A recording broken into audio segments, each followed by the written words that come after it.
గత సంవత్సరం నుంచి దాదాపు ఇప్పుడు దాకా క్రైమ్ రేట్ తగ్గింది, బ్లేడ్ బ్యాచ్లు తగ్గాయి, గంజాయి బ్యాచ్లు తగ్గాయి. ధైర్యంగా మన పిల్లలతో తిరిగేటువంటి పరిస్థితి కల్పించారు. ఈరోజు చూస్తూ ఉంటే కూటమి ప్రభుత్వం, రాజమండ్రి ఎమ్మెల్యే గారే కానీ, జనసేన పార్టీ వారే కానీ, బీజేపీ వారే కానీ ఉక్కు పదం వేశారు దాని మీద.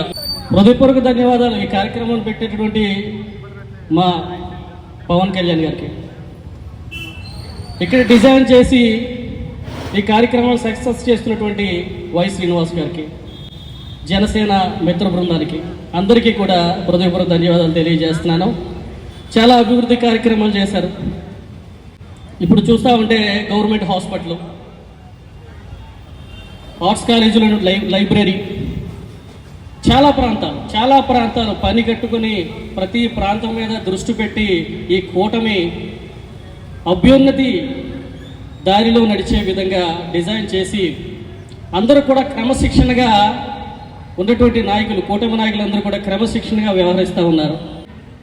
అభివృద్ధి చేసుకుంటూ పోతే ఒక్క సంవత్సరంలోనే 100% గతంలో ఉన్నటువంటి లోటును చేయలేము.